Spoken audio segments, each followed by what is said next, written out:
Salut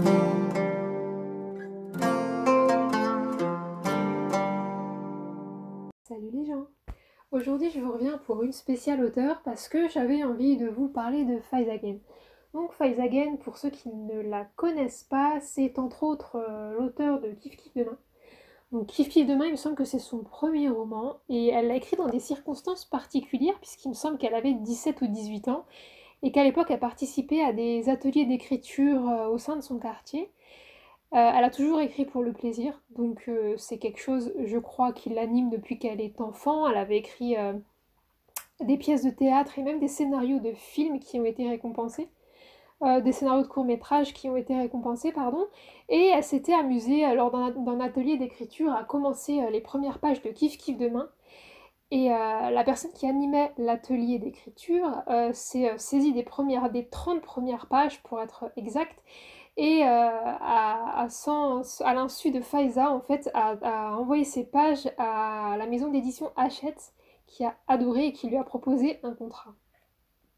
Kif Kif Demain, c'est juste un livre, moi, personnellement, qui m'a beaucoup marqué, parce qu'à l'époque où il est sorti, j'étais en quatrième ou en troisième, donc en pleine adolescence où on est entouré de personnes qui n'ont pas forcément la même passion que vous pour la lecture en fait. Et je me rappelle que la prof nous avait demandé de lire Kif Kif Demain à l'époque. Et c'est vraiment le livre que toute la classe, quel que soit le niveau de lecture, quel que soit, il y a des gens qui avaient vraiment jamais lu de livre entier de leur vie. Enfin, quand je parle de livre, je parle de livres de plus de 100 pages. Et on avait tous fait une fiche de lecture sur ce livre et on avait tous adoré, tout simplement parce que ça nous parle. Faiz Again, sa particularité, c'est qu'elle écrit pas pour se donner un genre ou elle écrit pas particulièrement pour plaire aux autres. Elle écrit parce que ça l'anime et parce que ça l'amuse. Elle y prend vraiment du plaisir. Elle se prend pas pour elle se prend pas pour une grande écrivaine.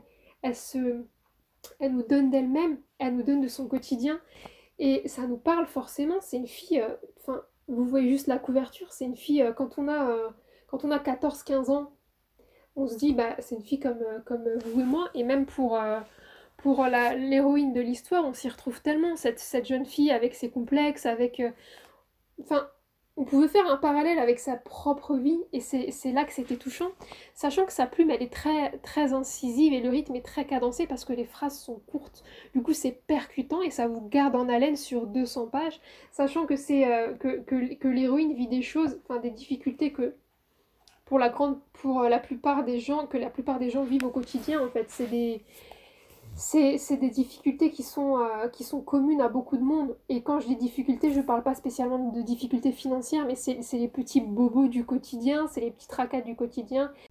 Ou voir à l'adolescence son corps qui change, ou les problèmes avec les parents, ou les frères et les sœurs, les voisins. Enfin, c'est vraiment... C'est... Faiz Again, elle écrit des comédies sociales, en fait, elle écrit pour le peuple. Elle écrit pour des gens comme vous et moi, des gens simples, avec un langage qui est très vivant, parce qu'elle va mêler le français, la langue française traditionnelle, celle qu'on emploie couramment avec de l'argot, avec de l'arabe dialectal, de l'arabe du Maghreb, et ça va vraiment lui donner vie, lui donner corps, et ça fait parler des gens qu'on entend peu. Je trouve ça super cool d'avoir autant de sincérité dans sa plume.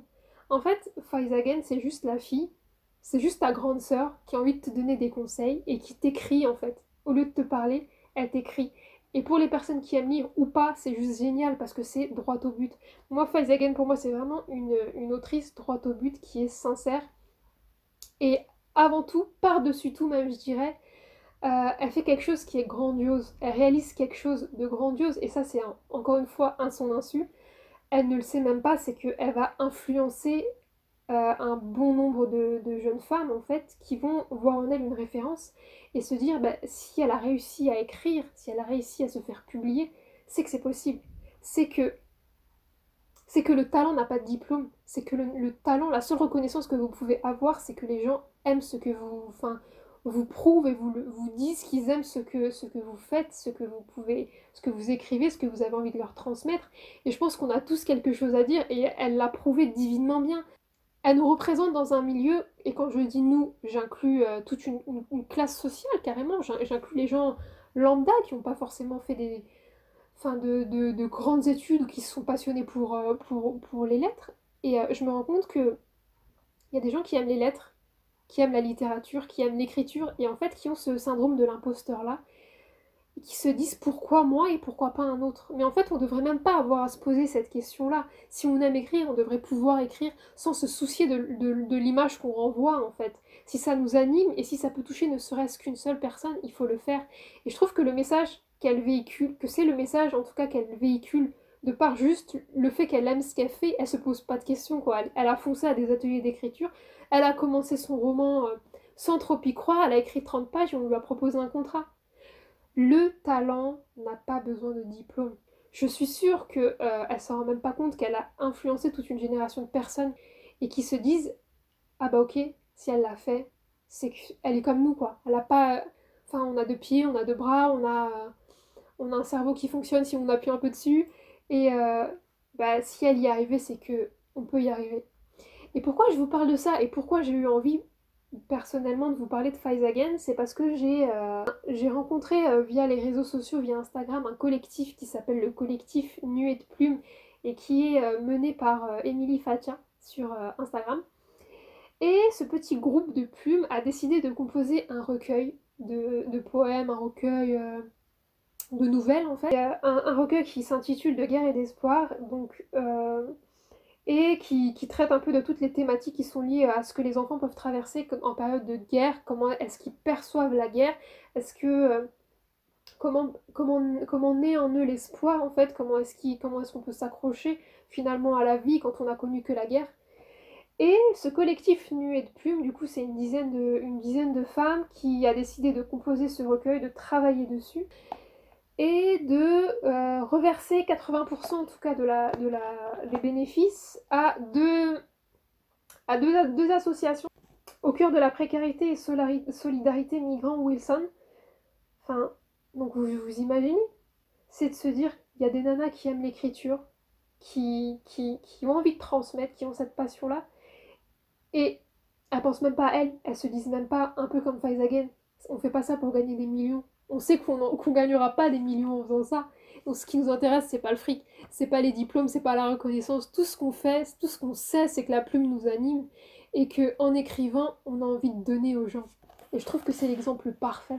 Je trouve que c'est l'exemple parfait parce que elles vont reverser tous les bénéfices à ces deux associations en ayant donné de leur temps. Le processus d'écriture, c'est quelque chose d'assez compliqué qui prend du temps, on se remet régulièrement en question.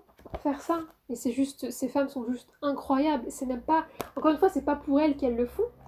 Et pour faire le parallèle entre Faiz Again et le De guerre et d'espoir, c'est que c'est Faiz Again enfin, et le recueil plutôt De guerre et d'espoir, c'est que c'est Faiz Again qui a réalisé la préface.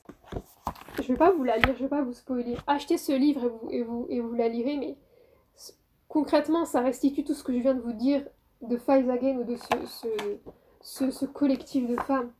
Elles aiment l'écriture, elles ont envie de donner aux gens, elles ont envie de les faire kiffer, elles ont envie d'employer un langage qui parle à tous. Montrer que la littérature, c'est pas, ça peut être accessible à tout le monde, il suffit de l'aimer. Le processus d'écriture, c'est un art comme un autre, et c'est à nous de nous en emparer, de s'en emparer, de se l'approprier finalement. De nous dire, ok, nous aussi on sait écrire avec nos mots, on sait écrire avec nos histoires qui sont, enfin, je trouve que c'est un beau geste de solidarité, on le voit, vous imaginez, vous écrivez, mais vous donnez tout. Quand Faiz Again a 17 ans, elle écrit son kiff-kiff demain, vous pensez qu'elle se dit je vais devenir millionnaire ou je vais toucher, ou j'écrirai après plusieurs autres ouvrages? Mais jamais de la vie, vous y pensez pas à ça. Vous vous dites juste, bah, j'écris, et encore je pense que ça, quand elle a écrit les 30 premières pages, c'était en se disant ça va rester, je vais balancer ça dans un coin de ma chambre. Mais là non, c'est donner aux gens, et la symbolique est forte. Je trouve que la symbolique est forte. Je donne de moi. J'entame ce processus d'écriture et je donne aux gens. Donc tout ça pour vous dire que voir ce collectif publier ce recueil que j'ai adoré, je viens de le terminer d'ailleurs, je voulais vous en parler sur Instagram et je me suis dit non, finalement je vais en faire une vidéo parce que ces filles elles sont pleines de talent et tout ce qu'elles ont envie c'est de donner, c'est de faire kiffer les gens. Donc et on est doué en fait, on a du talent et il faut juste savoir l'exploiter et avoir confiance en nous et foncer quoi. Donc bravo, bravo à Faiza qui d'ailleurs c'était son anniversaire le 7 juin dernier. Donc joyeux anniversaire Faiza, merci pour tout ce que tu nous as apporté, merci pour l'inspiration en fait que tu nous donnes au quotidien. C'est de se dire tu nous as ouvert la porte. Voilà. D'ailleurs, elle sort je crois courant du mois pour la rentrée littéraire un ouvrage qui s'appelle Distinction et qui traite de la place des femmes durant la guerre d'Algérie. En fait, donc je crois que ça va traiter d'une femme qui a fait la guerre et puis maintenant qui se retrouve impliquée, je ne sais pas trop comment, dans les nouvelles révolutions qui ont lieu en Algérie. Et là, celui-là, je peux vous dire que je l'attends, mais de pied ferme, hein. Je l'attends celui-là. Si je pouvais le lire maintenant, la guerre d'Algérie.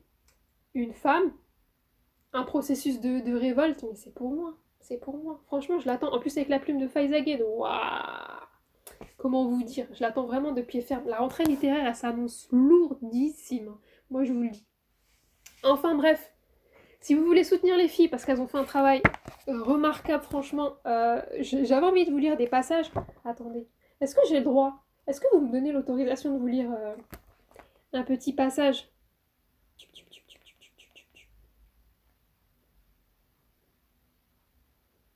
Allez, je vous lis 2 minutes, pardonnez-moi. Il s'agit d'enfants. Le coucher du soleil est magnifique aujourd'hui. Il fait un bruit sourd, il en fait trembler les murs. Émerveillé, ce spectacle envoûte, éblouit. Il aveugle et blesse, il n'a rien d'une peinture. Silence, les enfants dorment, une douce pluie. Il pleut des avions sur le ciel, de petites rayures. Je vous lis pas la suite, hein, mais allez-y, foncez et achetez-le. Donc encore une fois, bravo à vous, bravo à Faiza Gued. J'ai pas retracé sa bibliographie au complet, je voulais juste la remercier en fait pour de nous avoir ouvert la porte et d'avoir fait en sorte qu'on ait confiance en nous. Et je pense qu'il nous faut des modèles, il nous faut des modèles, il nous faut des gens comme elle qui en ont rien à foutre de ce que les gens pensent, qui kiffent leur passion et qui se disent bah, si on aime écrire, on écrit, ça touchera forcément quelqu'un. Merci Faiza, merci le collectif Nuit de Plume. Vous êtes les modèles d'aujourd'hui et de demain.